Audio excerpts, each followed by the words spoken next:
BM and ED চ্যানেলে তোমাদেরকে স্বাগত। ইউটিউবের অন্য সমস্ত চ্যানেলে তোমরা যে ভিডিও দেখেছো এলইডি লাইট রিপেয়ার করা, সেগুলো কিন্তু কার্যকর নয় তেমনটা। তারা তোমাকে বলবে যে লাইট খারাপ হলে প্রথমে ভোল্টেজটা চেক করো, তারপরে এইভাবে শর্ট করে করে দেখো কারেন্ট দেওয়া অবস্থায়, তো যেখানে গিয়ে জ্বলে উঠবে তার মানে সেই লাইটটা কাটা, শর্ট হয়ে যাচ্ছে। কিন্তু এটা ভুল ট্রিপস। কখনো কখনো দুটো লাইট একসাথে কাটা থাকে, তখন তুমি তো বুঝতেই পারবে না। আবার বলবে যে যে লাইটটা খারাপ সেটা শর্ট করে দিতে, শর্ট করে দিলে চলবে, কিন্তু ওটা বেশি দিন টেকসই হয় না। কেউ কেউ বলবে রেজিস্টার দিতে, তাও বেশি দিন টেকসই হয় না। আমি সব রকম করে দেখেছি, কখনো টেকসই। এই চেকিং আর এ তো তোমাদের একদম ভুল শিখেছো। আমি আজকে বলবো সঠিকভাবে কীভাবে চেক করতে হয়। কিছু কিছু ক্ষেত্রে দুটো লাইট কিংবা তিনটে লাইটও খারাপ থাকতে পারে, সেক্ষেত্রে তোমার লাইটটা ওইভাবে টেস্ট করতেই পারবে না। বিশেষ করে চেন লাইটের ক্ষেত্রে বা 20 ওয়াটের লাইটের ক্ষেত্রে ওই সমস্যাটা বেশি দেখা যায়। এবার কিছু কিছু ক্ষেত্রে লাইট জ্বলে কিন্তু খুব কম জোরে হয়ে যায়, লাইটের জোর কমে যায়, সেটাও তুমি বুঝতে পারবে। এবং যদি কখনো লাইট শর্ট করতে হয় না, লাইটের জোর অনেক কমে যায়, সেটা হয়তো সবাই জানো তোমরা। তো আমি আজকে বলবো যে কীভাবে এই লাইট সঠিকভাবে চেক করতে হয় এবং এই লাইট কীভাবে রিপ্লেস করতে হয়। এই লাইট যদি খারাপ হয় তার মানে এর একমাত্র উপায় হলো সেই লাইটটিকে তুলে ভালো লাইট বসাতে হবে, তাহলে একমাত্র লাইটটা বেশি দিন চলবে। নতবা 100% শিওর যে বেশি দিন চলবে না, ভাগ্য ভালো বা চলতেও পারে। তো কীভাবে টেস্ট করতে হয় সেটা বলি। তো এই লাইট সাধারণত দু ধরনের হয়, এক 4 ভোল্টে জ্বলে, এক 12 ভোল্টে জ্বলে। মানে সাধারণত এই ভোল্টেজ জ্বলে, সিরিজে যাওয়া থাকে বলে এতে বেশি ভোল্ট প্রয়োজন হয়। তো এই যখন একটা একটা করে লাইট আমরা টেস্ট করব, তখন আমরা 12 ভোল্ট কিংবা 4 ভোল্ট লাগবে। দেখো কীভাবে করি। দেখো এই সাধারণ ব্যাটারি নিয়েছে একটা, কিন্তু সব লাইট কিন্তু সাধারণ ব্যাটারিতে জ্বলবে না। যেমন এই লাইটটা সাধারণ লাইটে জ্বলবে না। তোমরা কী করবে, বাড়িতে টিভি আছে, টিভিতে সেক্টর বক্স আছে, সেক্টর বক্সের পিছনে যে চার্জার থাকে ওটা খুলে নেবে। খুলে নিয়ে ওই চার্জারের পিনের মুখে দুটো তার বের করে নেবে। যদি আমি সেক্টর বক্সের চার্জার নামে একটা ব্যাটারি দিয়ে দেখাচ্ছি, আমার কাছে 12 ভোল্টের একটা ব্যাটারি আছে। তো তোমরা এই 12 ভোল্টের ব্যাটারি যদি তোমাদের কাছে না থাকে, বললাম তোমরা ওই টেস্ট করবে বাড়ির সেক্টর বক্সের চার্জার দিয়ে। আর নতুবা তোমরা এই রকম 3টে ব্যাটারি নেবে, এই প্লাসে মাইনাসে এরকমভাবে জুড়ে জুড়ে সিরিজ করে তোমরা 12 ভোল্ট তৈরি করে নিতে পারবে। তো এইগুলো এই যে 9 ওয়াটের, এগুলো প্রথমে দেখবো যে এই দিয়ে জ্বলে কিনা। এইভাবে একবার দেখবো, এইভাবে একবার দেখলাম, আবার ঘুরিয়ে দেখলাম, তার মানে বুঝতে পারলাম 4 ভোল্টটা জ্বলবে না, তার মানে নিশ্চিত 12 ভোল্টে জ্বলবে। তো এবার আমি একটা একটা করে 12 ভোল্টে চেক করব। এটা একদম ভালোভাবে চেক করা যায় এইভাবে, সব থেকে ভালোভাবে এইভাবে চেক করা যায়। এবং যদি দুটো লাইট খারাপ থাকে সেটাও তোমরা বুঝতে পারবে। এটা ভালো, এটা ভালো, কোনো কোনো যদি না জ্বলে একটু উল্টে নিয়ে দেখব। এটা ভালো, দুটো লাইট, এক্ষেত্রে দুটো লাইট খারাপ আছে। কীভাবে বুঝতাম আমি, যদি শর্ট করতাম, না স্যার এই লাইটটা ভালো আছে, এটা খারাপ আছে।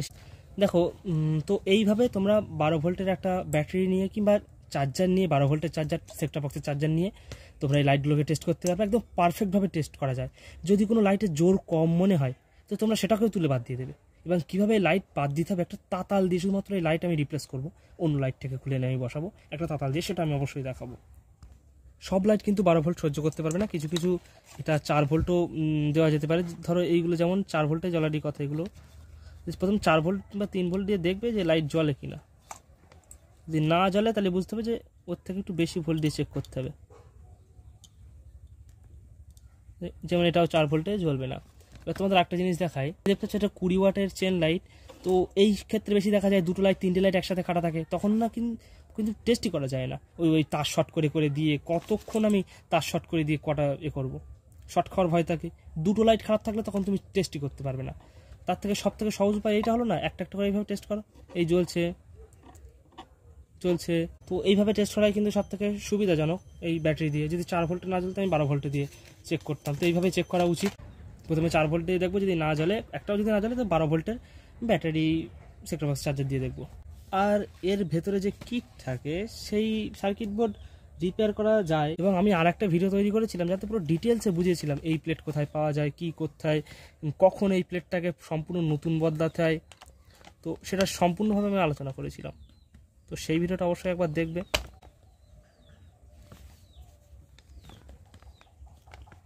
এর ভেতরে ওই কিট 22 থেকে 25 টাকা কিনতে পাওয়া যায়। যদি সমস্যা যদি খুব সরল হয়, বেশিরভাগেতে এমওবি কিংবা রেজিস্টার কিংবা ক্যাপাসিটার এই ধরনের জিনিস খারাপ থাকে, কখনো টার্মিনাল লুজ হয়ে যায় বা কানেকশান ঠিকমতো পায় না, শুকিয়ে যায় গরমের চোটের ভেতরে গুঁড়ো গুঁড়ো মতো হয়ে যায় রাং, সেক্ষেত্রে কানেকশান পায় না। তো শুধুমাত্র সেই ক্ষেত্রে আমরা ওই বোর্ডটিকে রিপেয়ার করব, নতুবা যদি আইসি খারাপ থাকে তা সরাসরি বোর্ডটিকে চেঞ্জ করে দেবো। অত খাটনি মানে করা যাবে না, কারণ একটা আইসি এরমভাবে পাওয়া যায় না, আর খাটনিও প্রচুর হয় ওতে। তো ধরো এই লাইটটা কোনো কারণে খারাপ আছে, তো এই লাইটটা আমি চেঞ্জ করব। কীভাবে চেঞ্জ করব সেটা দেখো। প্রথমে এই যে পয়েন্টগুলো ছাড়িয়ে নেব, তারপর এই যে নাট দুটোকে খুলে নিয়ে এই প্লেটটাই খুলে নেব। এই প্লেট নতুন কিনতে পাওয়া যায় 6 টাকা 7 টাকা করে কিনতে পাওয়া যায় যদি তোমরা বেশি কেনো, তো তাই কিনেই তোমরা বদলে দিতে পারো যদি গুরুতর সমস্যা থাকে। আর নতুবা তোমরা এইভাবে করতে পারো। এখানে আমি তুললাম এবং এটা একটা কাঠের ওপরে আমি ঠিক এরকমভাবে বসাচ্ছি, হ্যাঁ এমনভাবে, কেন একটু পরে বুঝতে পারবে। আমি এই লাইটটাকে রিপ্লেস করব, তো এটাকে আমরা একটা এই নাট দিয়ে এখানে আটকে নিয়েছি যাতে এটা না সরে যায়। এবার তোমরা এর পিছনে এরমভাবে তাতাল ধরে রাখতে পারো। তাতাল ধরে রাখলে এটা আস্তে আস্তে গরম হবে, গরম হয়ে এখান থেকে এটা কিন্তু আস্তে আস্তে সরে যাবে, সরে নিতে পারবো। কিন্তু তাতালের থেকে ভালো হয় এই গ্যাস লাইট নেবে একটা, এটা খুব দ্রুত হয় গ্যাস লাইটে।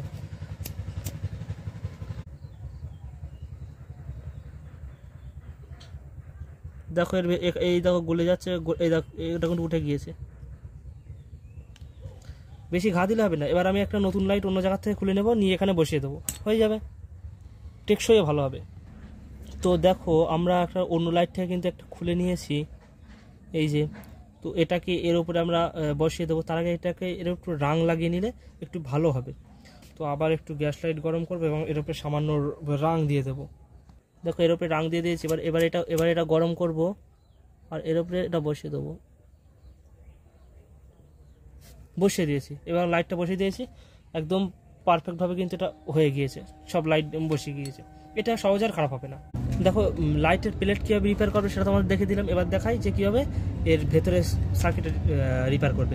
তো প্রথমে আমরা এই যে রাংটা আছে এই রাংটা গলিয়ে নেবো এইভাবে, একদম সহজভাবে। এর ওপরে আমরা এইটা টাচ করে ধরে রাখবো এবং দেখবো ধীরে ধীরে এটা কিন্তু গলে যাচ্ছে। এর উপরে রাং থাকে এটা, এবং গরমের চোটে এটা হার্ড হয়ে যায়। তোমরা একটু রাঙের আঠার উপরে দিয়ে দেবে, ভালো হবে আরও। দেখো এটা আস্তে আস্তে গলে যাচ্ছে, যখন গলে যাবে এর উপর থেকে আমরা এই রাংটাকে সরিয়ে ফেলবো। এবং যদি দেখো এটা ভালো গলছে না, তো এর উপরে তুমি এক্সট্রা করে আর একটু রাং লাগিয়ে নেবে, দেখবে ভালো গলবে। কিংবা যদি রাং তোমরা না দিতে চাও, তোমরা রাঙের আঠা ব্যবহার করবে, কিন্তু রাঙের মধ্যে কিন্তু ওই রাঙের আঠা থাকে। তো এই রাংটা ফেলবে না, এটা আমরা আবার ব্যবহার করব। তো এর উপরে এগুলো হালকা হয়ে গেল। আর ওদিক থেকে কিন্তু এটা হালকা করে টান দেবো আর এখানটায় গরম করতে থাকবো। তো এবার এই সার্কিটটা আমি এইভাবে ধরেছি এমনভাবে, এবং এর পিছনে এভাবে গরম করতে থাকবো। একবার এই সাইডে গরম দেবো আর একবার এই সাইডে গরম দেবো, তো এইভাবে বেরিয়ে আসবে। দেখো বেরিয়ে গিয়েছে এই যে। এবং এটা আমি দেখতে পাচ্ছি এখানে এই এমওভি খারাপ আছে। এটা কি করে, অতিরিক্ত ভোল্ট আসে না, এর ভেতরটা শর্ট হয়ে যায়। ফলস্বরূপ ভোল্টটা এখান দিয়ে যায় গিয়ে বোর্ডের আর নষ্ট করতে পারে না, এখান দিয়ে যায় গিয়ে এই এমওভি শর্ট হয়ে যায়, গিয়ে ঘুরে চলে আসে। এই এমওভিটা সেফটির জন্য দেওয়া আছে, অতিরিক্ত ভোল্টের জন্য। তো এমওভিটা আমরা পাল্টে দেবো। কোথা থেকে পাল্টাবো, অন্য কোনো এর থেকে খুলে পাল্টে দেবো।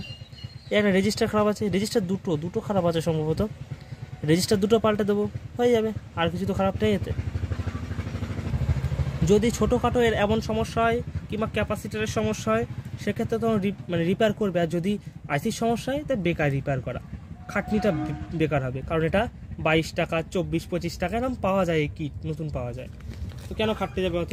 এই এমওভি খারাপ থাকলে না বাইরে থেকে ফাটা বোঝা যায়। যদি কোনো ফাটা না থাকে, তোমরা টেস্টার দিয়ে টেস্ট করে দেখবে, টিঁ করে শব্দ হবে। এই মাল্টিমিটার দিয়ে যদি তোমরা দেখো, ওটা টিঁ করে শব্দ হবে এমওভি যদি খারাপ থাকলে। এটা তো খারাপ বাইরে থেকে বোঝাই যাচ্ছে খারাপ, তবু আমি একবার দেখছি। দেখো সব ক্ষেত্রে আওয়াজ তো হয় না, কিন্তু কিছু কিছু ক্ষেত্রে পুরো নাম্বার শো হয়। এই নাম্বার শো হচ্ছে মানে এটা খারাপ আছে। এবার এই রেজিস্টারটা চেক করে দেখছি, রেজিস্টার খারাপ আছে, একটা রেজিস্টার খারাপ আছে, এই রেজিস্টারটাও খারাপ আছে, দুটো রেজিস্টার খারাপ আছে। তো রেজিস্টার দুটো পাল্টে দেবো আর এমওভিটা ঠিক করে দেবো। দেখতে পাচ্ছ পুরোনো একটা বোর্ড নিয়েছি, এখান থেকে আমি এইসব খুলে নেব। নতুন আর এই একটা দুটো কোথায় কিনতে পাওয়া যায়, তো এখান থেকে আমি জাস্ট এগুলো খুলে নিচ্ছি। দেখো এই পুরোনো এটা তুলছি আমি, এক সাইডে যখন না এই টানালে থাকাবো তখন টান দেবো, আর এক সাইডে টান দেবো, এই করতে করতে এটা তুলে ফেলবো। তো আমি কিন্তু এটা নতুন নিইনি, নতুন পাওয়া যায়, কিন্তু নতুন এখন আমি কোথায় পাচ্ছি। তোমাদের পার্শ্ববর্তী ইলেকট্রিকের দোকান থেকে নিয়ে আসতে পারো, নয়তো 1-2 পিস এরমভাবে কিনতে পারবে না, তোমাদের লস। তো অন্য কোনো খারাপের থেকে খুলে নেবে। তারপরে এই নতুন যেটা, তারপরে ভালোটা আমি এখানে কিন্তু কাটিয়ে দিচ্ছি।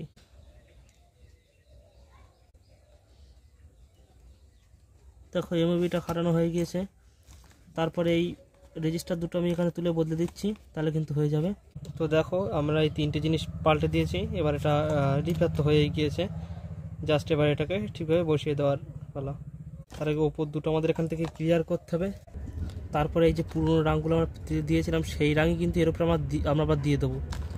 নতুন রাঙ কিন্তু আমরা দেবো, কিন্তু পুরনো রাঙটা তুলে আবার দিয়ে দেবো, তাহলে আমাদের রাঙ কম লাগবে। নাহলে এইটা পূরণ করতে গেলে অনেক রাঙের প্রয়োজন হবে। এবং এটা ধরে রাখবো এবং তার সঙ্গে এই নতুন রাঙ ঠেকাতে থাকবো, কি সুন্দর গোল মতো একটা অবস্থার সৃষ্টি হয়ে যাবে। দেখো সুন্দর একটা তৈরি কিন্তু হয়ে গেল আমাদের। এটা আমাদের ধরে রাখতে হবে, কারণ এক চান্সে তো লাগবে না, কারণ এর মধ্যে রাঙের আঠাটা নেই। ওই জন্য এটা গলতে একটু সময় লাগবে, ধীরে ধীরে লেগে যাবে। আর তারপরে আমরা নতুন রাঙ একটু দিয়ে দেবো, ঠিক হয়ে যাবে।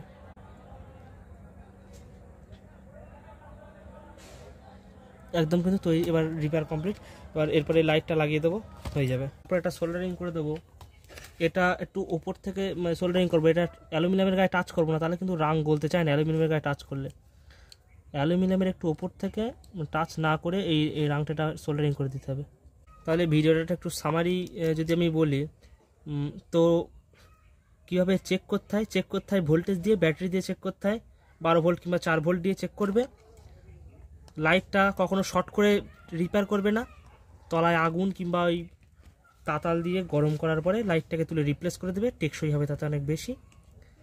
এবং যদি বেশি গুরুতর খারাপ হয় পিসিবিতে, তাহলে কিন্তু পিসিবি রিপেয়ার করবে না, কমা দামে কিনতে পাবে। এই হচ্ছে আমার ভিডিওর আসল টপিক ছিল। আমার কাছে এই মুহূর্তে নতুন কোনো হোল্ডার নেই, তো আমি এইভাবে বাধ্যতামূলকভাবে টেস্ট করতে হচ্ছে। এইভাবে দেখতে পাচ্ছ লাইটটা কিন্তু এখন জ্বলছে। তো লাইটটা কিন্তু আমার রিপেয়ার সম্পূর্ণভাবে। এবং নতুন নতুন জিনিস শেখার জন্য অবশ্যই আমাদের চ্যানেলকে ফলো করুন। আমি যে সহজ টিপস দেবো, আশা করি অন্য কোনো চ্যানেলে আপনারা এত সহজে পাবেন না। এবং ডেসক্রিপশানে অবশ্যই চেক করবেন, আমার আগের দুটো এলইডি লাইটের ভিডিও আছে, সে দুটো অবশ্যই একবার দেখবেন। ভিডিওটি শেষ অবধি দেখার জন্য তোমাদেরকে অসংখ্য ধন্যবাদ।